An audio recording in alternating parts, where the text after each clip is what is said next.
webinar. Bien, el tema que el día de hoy nos trae es cómo liderar equipos innovadores en tiempos de crisis, ¿sí? Es un tema que a todos nos preocupa ahora, ¿no? Cómo darle continuidad, pero sobre todo cómo aprovechar quizás estas pocas oportunidades que nos deja este aprendizaje, que nos puede dar esta epidemia, y a partir de ahora pues liderar estos equipos para afrontar la crisis, para superarlas con innovación.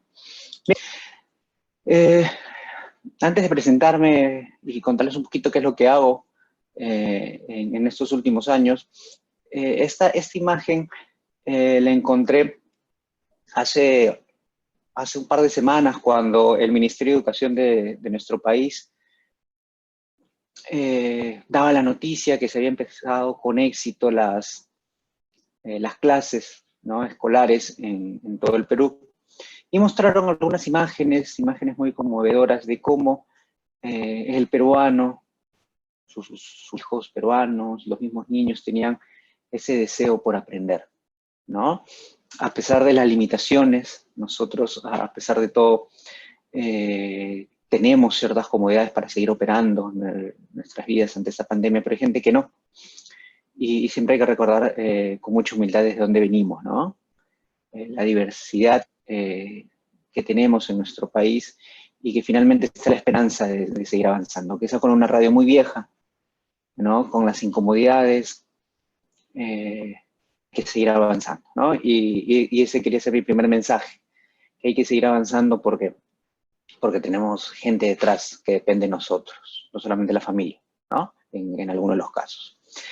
Bien, para contarles un poquito qué es lo que he hecho, presentarme un poquito más, de quién le está hablando acerca de innovación, ¿no?, detrás de esa pantalla. Bueno, en los últimos años me he especializado en temas de innovación, tengo algunas certificaciones en Design Thinking por el mismo IDEO, la empresa más importante en consultoría de innovación, creadora justamente de esta metodología. También en Design Sprint, que es una metodología que más adelante me gustaría compartir con ustedes. Es poco conocida, es poco aplicada, pero es muy, muy efectiva. Espero que más adelante pueda compartir con ustedes algunos alcances de esta metodología que nace en una de las empresas del grupo Google, en Google Ventures, ¿no? En Google, en la empresa de Google que se encargue a acelerar ideas de negocio. Y también en una certificación en emprendimiento y innovación por la Universidad Oberta de Cataluña, ¿no? En los últimos años he sido mentor en distintas incubadoras, aceleradoras, como de algunas universidades. Comencé en la incubadora del Centro de Innovación y Desarrollo Emprendedor de la Universidad Católica en Perú, también en USIL, en la UPC, en donde dicto, en Guaira, que era bueno, Guaira ya no está más en Perú, pero sí en algunos países, de la aceleradora telefónica, ¿sí? Y bueno, en algún momento la UPC me reconoció, ¿no?, por mi rol docente. La mitad de mi tiempo me dedico a la docencia, es un tema que me apasiona. Por eso también el afán de compartir un poco mi conocimiento en estos webinars. Y por otro lado, la consultoría de innovación en empresas. Bien, el año pasado he logrado capacitar a más de 600 empresas gracias a algunos socios estratégicos con que cuento, siendo uno de ellos la Universidad de Piura, ¿sí?, dando justamente capacitaciones a empresas, o PROMPerú, en el cual trabajo con ellos desde hace más de 8 o 9 años, capacitando a potenciales exportadores peruanos y también a exportadores, empresas ya exportadoras, ¿no? He capacitado a más de 1.700 alumnos, tanto en pregrado como en posgrado, y el año pasado pude implementar 4 laboratorios de innovación, siendo algunos de ellos en Caja Trujillo, en Perú Compras, en mismo PROMPerú, pero en el área de turismo. Bien, eso es un poquito, no quiero aburrirlos más, pero siempre es importante saber quién está detrás de esa persona, quién está compartiendo el conocimiento. Muy bien, nuevamente no se olviden ingresar a menti.com, ingresar el código para responder a ver qué es y cuáles son los siguientes temas que quisieran ustedes aprender o conversar en un webinar. Bien, Antes de ver bien algunos que les puedo dejar de lo que involucra para mí cómo liderar equipos de innovación y más aún en estos tiempos de crisis, en la agenda estaba, en lo que les había compartido, estaba que también íbamos a tocar las oportunidades que nos deja esta realidad actual en el mundo, ¿no? Encontré 3 artículos muy interesantes que quiero compartir con ustedes. El primero de Hamza Mudassir, del portal entrepreneur.com, en donde menciona que el COVID-19 va a impulsar la gran próxima ola de innovación. ¿Cómo es eso? Bueno, se hace un análisis que en la historia, ¿no?, en la historia mundial, han habido grandes olas de innovación post-crisis, ¿sí? Siendo la primera de ellas la peste negra en la década de los años 1300, ¿no? Que rompió el sistema feudal, ¿no? Y apareció a partir de ello un trabajo mucho más moderno, ¿sí? Asimismo, los 100 años, en el año 1400, en la guerra de los 100 años entre Inglaterra y Francia, inició una innovación que cambió radicalmente la producción agrícola. Muy interesante, ¿no? Y miren, hace cuántos años atrás, cuántos cientos de años atrás. Pero ya llevando estas crisis a años más recientes, el antecedente del COVID-19, la pandemia del SARS, hizo que un desconocido, Alibaba, ¿no?, tenga un crecimiento exponencial, ¿sí? Y a partir de eso se hizo conocido no solamente en la zona asiática, sino en Europa principalmente, y luego ya llegando a toda América, incluyendo Norteamérica y Sudamérica, ¿sí? Y en el 2008, recordemos las crisis financieras, primero en la Unión Europea, luego en Estados Unidos, permitió que Airbnb, esta plataforma que conecta dueños de espacios para alquilar y una que viaja y busca una forma alternativa de alojamiento a los hoteles tradicionales, y Uber, que ya sí todos los conocemos, puedan crecer de forma exponencial en Estados Unidos y también en Europa. ¿Y esto por qué? Porque justamente al no haber la liquidez para optar de repente con grandes hoteles, para gastar en taxis, porque recuerden que en esos países el taxi es mucho más caro de lo que puede ofrecer Uber o Bit, a diferencia en el Perú, que sí es muy parecido, ¿no? Entonces las personas ven alternativas, ¿no? Lo que se llama la economía compartida en algunos de los casos, ¿no? Economía o plataformas que nos ayudan a economizar un poquito. ¿Bien? Entonces, tenemos antecedentes que nos dicen efectivamente, va a haber una innovación, y creo que ya lo estamos viviendo, ¿no? Es más, ya vemos iniciativas, vemos en las noticias ya pequeñas innovaciones que están tratando de ayudar un poco a enfrentar la problemática del aislamiento social, ¿no? Bien, encontré otro artículo muy interesante de Rodrigo Arturi, en donde comparte cómo vamos a cambiar nosotros como consumidores tras esta crisis. Más, ya estamos cambiando, ¿no? Bueno, lo primero que él señala es que el nuevo usuario, el usuario post-COVID, va a buscar valor. Ya no va a comprar solamente por marca, ¿sí? Va a buscar en lo que realmente le genera valor para él. Y relacionado con este punto es que el usuario va a buscar servicios que sean más importantes para su vida, ¿sí? Va a priorizar algunos servicios frente a lo que normalmente, ¿no? De repente el servicio de gastronomía ya no va a ser prioritario, de repente va a ser prioritario la salud, ¿sí? La protección en casa. Muy bien, entonces efectivamente va a buscar servicios más importantes que generen más valor y a productos marcas que generen más valor más allá del nombre y la reputación que tenía antes. Bien, un cambio muy importante que en los últimos años, quizás en las últimas décadas, nuestras compras se basaban a partir de nuestros sentimientos, nuestras emociones, ¿no? Se hablaba mucho de estos cambios del comportamiento de compra, más de corazón que de cabeza, ¿sí? Y más bien con el COVID vamos a regresar, ¿no? Pensar más qué es lo que necesito, qué es lo que me genera valor, ¿no? Pensar más con la cabeza una compra que en la parte emocional. ¿Sí? Y finalmente, el cambio en los que estamos justamente ahora viviendo es que estamos pasando por una dictadura tecnológica, ¿no? Nos genera una imposición la tecnología ahora, ¿no? Si ustedes recuerdan, yo que estoy muy metido en la educación superior, el año pasado habré tenido del total de horas que he capacitado, ahora sí, ni el 1% las capacitaciones virtuales, ¿sí?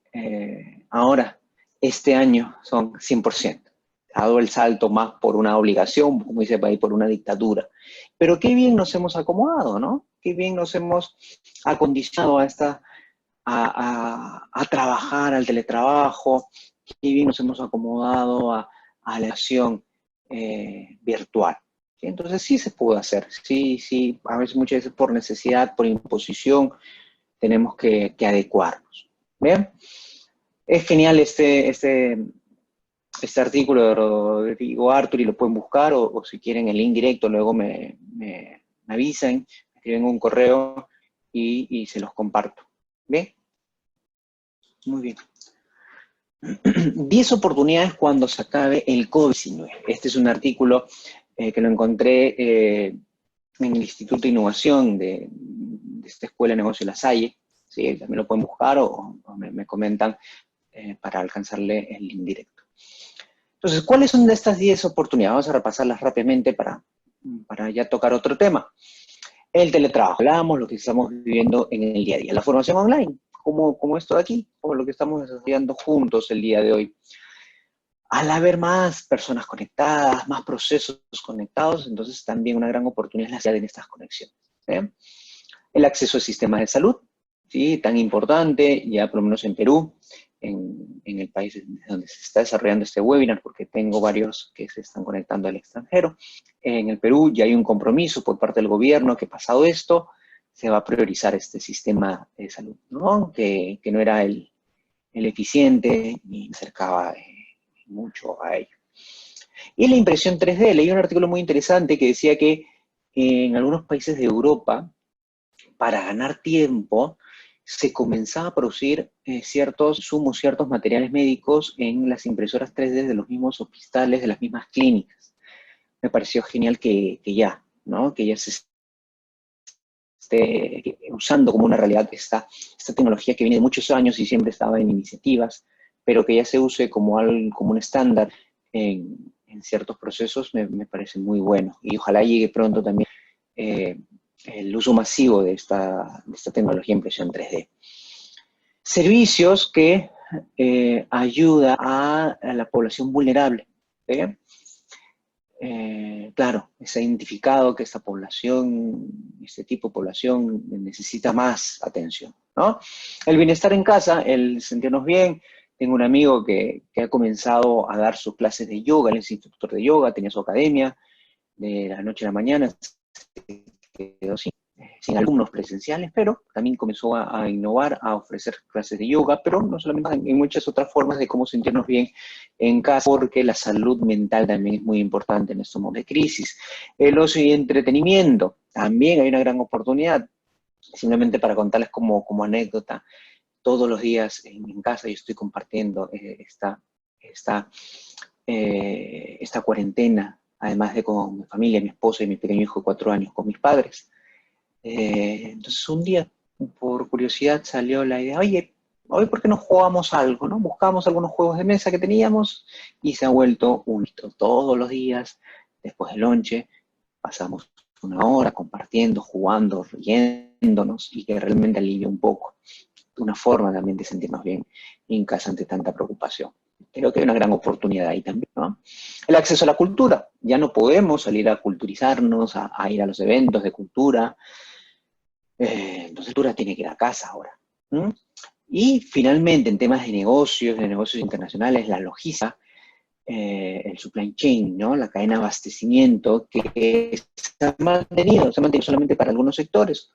Ahora es muy, muy importante la continuidad y el retorno en la cadena de abastecimiento. ¿Sí? Muy bien. Si hubiese alguna duda, por favor apunten ¿no? sus preguntas para que al final vamos a dar unos 10, 15 minutos finalmente los que sean necesarios para resolver sus dudas. Bien.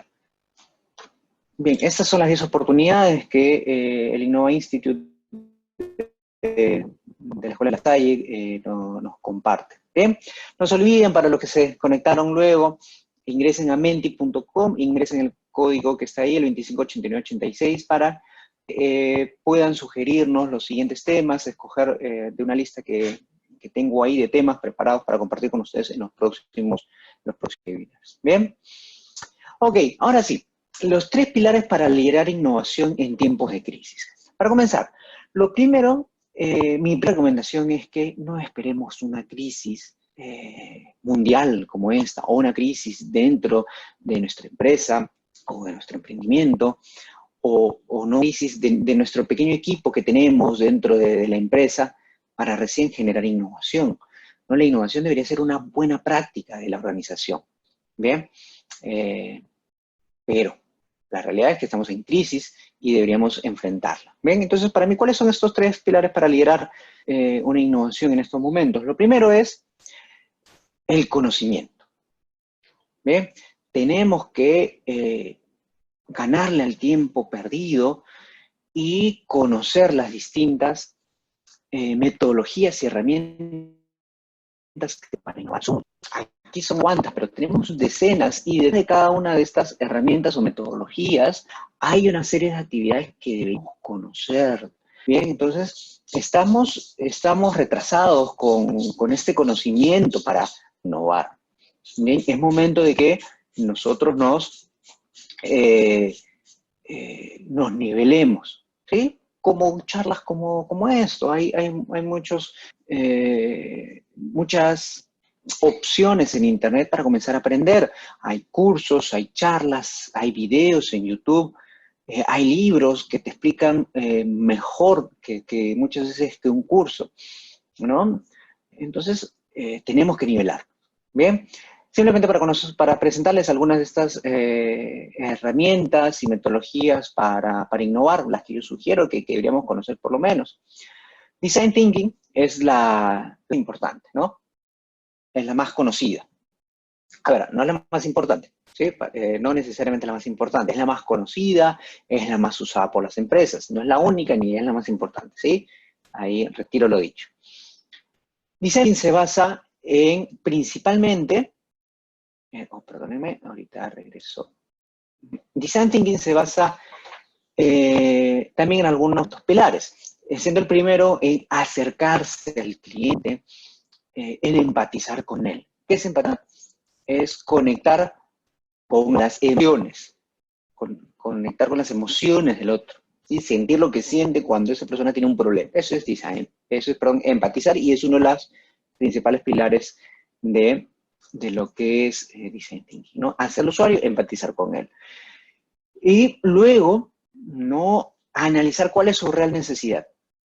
¿Sí? ¿Cuál es la real necesidad que tiene? Muchas veces nuestros clientes, los usuarios que identificamos tienen un problema, creen que tienen una necesidad, pero hay una necesidad más profunda, una real necesidad. Nosotros tenemos que encontrarla, ¿sí? A partir de ello, comenzar a generar ideas de cómo aliviar esos problemas que tiene nuestro usuario y hacer prototipos rápidos, ir validando con los mismos usuarios si nuestra solución realmente, valga la redundancia, soluciona esta necesidad, ¿sí? Eso es muy, muy en resumen en Design Thinking. Ojalá podamos tener un tema, ¿no?, de 1 hora para compartir con ustedes a detalle esta metodología. La segunda es Lean Startup, que es de Eric Rice y Steve Blank. Lean Startup para implementar muy bien con Design Thinking, se basa en el método científico.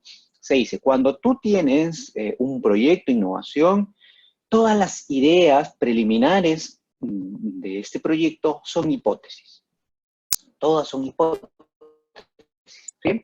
Que existe un problema y por lo tanto estás innovando ante este problema, esa es una hipótesis. Tú crees que hay un problema, que ese problema lo tiene cierto segmento de cliente. ¿Sí? Entonces hay que comenzar a hacer pequeños experimentos, experimentos rápidos, experimentos con pocos recursos, ¿sí?, para ir validando estas hipótesis, ¿no? Ir validando nuestras soluciones, ¿sí?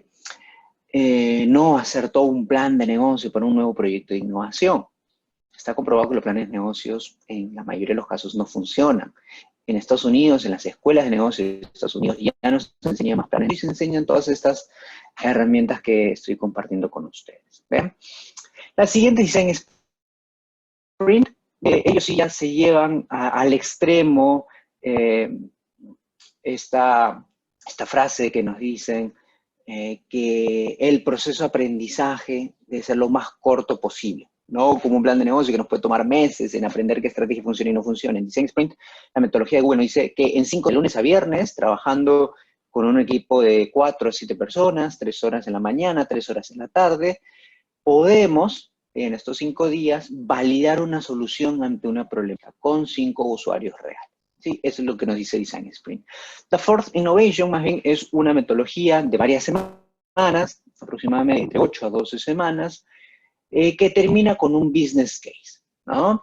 Termina con un caso de negocio que puede ser un documento estratégico en donde se presenta una oportunidad de negocio ya válida. ¿Sí? En realidad, The Fourth Innovation es una más corporativa de lo que puede ser Design Thinking, puede ser el mismo Lean Startup, pero llevado a interemprendimiento o a innovación corporativa. ¿Bien? Lego Serious Play es otra herramienta, una herramienta muy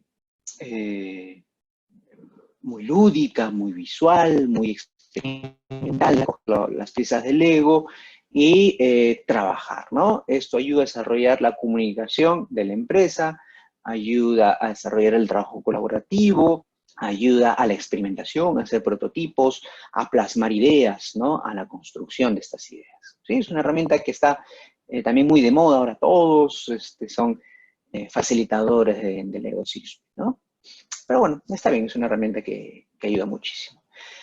Luego tenemos 2 herramientas, el Lean Canvas y el Business Model Canvas, que son unas herramientas que son visuales, que nos permiten tener en una sola vista, en un solo documento, muy gráfico, muy visual, el planteamiento de una idea de negocio, de un producto, de un servicio, de la mejora de un proceso o de un modelo de negocio. ¿Sí?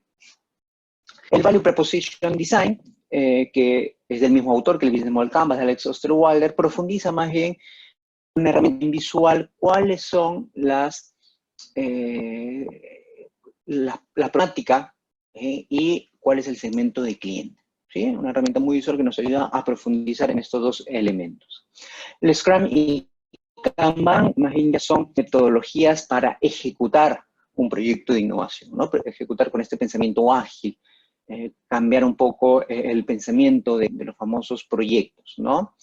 En vez del famoso PMI, tenemos el Scrum y el Kanban. Y finalmente tenemos 2 herramientas que me parecen geniales, que son el Elevator Pitch y el Storytelling, que son las que nos ayudan a vender nuestro producto, nuestro servicio de forma innovadora, ¿no? El Storytelling es el arte de contar una historia, ¿sí? Justo yo estoy llevando una certificación de Pixar acerca de Storytelling. De repente más adelante voy a compartir con ustedes un poquito en qué consiste Storytelling.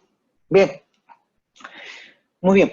Entonces, muy importante es actualizarnos en tema de conocimiento. No puedo liderar la innovación si no sé cómo innovar. Muy bien.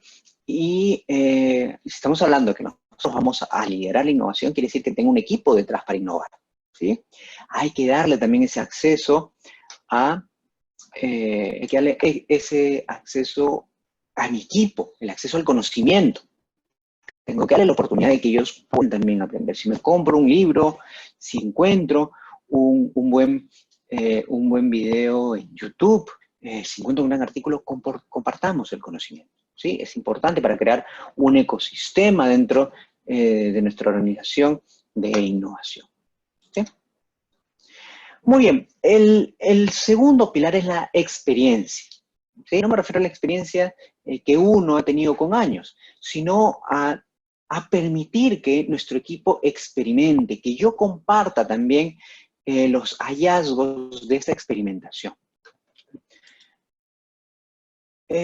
Con respecto a esta experimentación, primero, mi recomendación es que no planifiquemos mucho, no hagamos estos documentos interminables, estos documentos estratégicos donde diseño a detalle qué es lo que se va a hacer. No planifiquemos, ejecuta, pongámonos a hacer las cosas. Es este pensamiento ágil que usan los emprendimientos, que usan las principales empresas innovadoras. Las principales empresas innovadoras están tomando todas estas buenas prácticas, los emprendimientos, ¿no? Que se ponen a hacer, ¿no? Que no le tiene que dar vuelta a las cosas, que no tiene que hacer un plan, no tiene que ser un estudio de mercado. No, hagamos, construyamos, experimentemos, ¿no? Y esta experiencia tenemos que medirla, ¿sí? Muchas veces nos han dicho que no, que la innovación no se puede medir. Eso es falso, ¿sí? La innovación se debe medir, ¿no? Y más adelante, de repente en otros webinars, les puedo contar un poquito en cada una de las metodologías que debemos medir. Pero si tú ya tienes diseñando un producto y vicio, no esperes a que esté terminado, haz un pequeño piloto con algunos cuantos usuarios que prueben tu producto y ahí puedo decir qué voy a medir. Voy a medir qué opinan acerca de la usabilidad de tu producto o qué opinan acerca del empaque, de la forma. ¿Sí? Sí se puede medir la innovación, porque lo que no se mide no se puede gestionar, ¿no? Llevando a otros alcances de las estrategias de la empresa, veo que muchos empresarios se matan diseñando estrategias, promociones, ciertas comunicaciones en redes sociales, en un canal, en otro canal dentro de las redes sociales, y le digo, oye, ¿cuál te va mejor? Ah, no lo sé. Pero no estás viendo cuál tiene mejor impacto. No, todas me van bien. Ok, entonces hay que medir qué canal te funciona mejor, ¿no? Bien, entonces hay que, si voy a liderar esta innovación, hay que crear los espacios para que mi equipo experimente, ¿no? Experimente y compartir con todos estos hallazgos de la experimentación. Muy bien, ponernos a hacer entonces, comenzar a aplicar este conocimiento. Y finalmente, crear una cultura de innovación, ¿sí? Es importantísimo crear esta cultura de innovación y esta cultura de innovación debe tener el desarrollo de 4 puntos importantes. Primero, la colaboración colaborativa. ¿A qué me refiero con una comunicación colaborativa? Porque puede sonar un poco extraño, ¿no? Se refiere a que, en primer lugar, de franqueza dentro de la organización, ¿sí? La gente tiene que tener la libertad de decir lo que piensa, ¿sí? Con el jefe, con el compañero, pero que no sea algo personal, ¿no? Si alguien dice, mira, esa idea no va a funcionar por esto, por esto, por esto, hay que dar ese comentario, ¿sí? Que todos se sientan libres en expresarse, en expresar lo que quieren decir, que no tengan miedo en decir las cosas, ¿sí? Que exista una comunicación horizontal, ¿no? Que no sea jerárquica. He visto en casos en que los gerentes se molestan porque uno de su equipo habló con el gerente de otra área. No, no, tú tienes que decirme primero a mí y yo le comunicaré al otro gerente. Ok, muy bien, tenemos que ser tolerantes, ¿sí? Y tenemos que generar una confianza para que se dé esta comunicación colaborativa, ¿sí?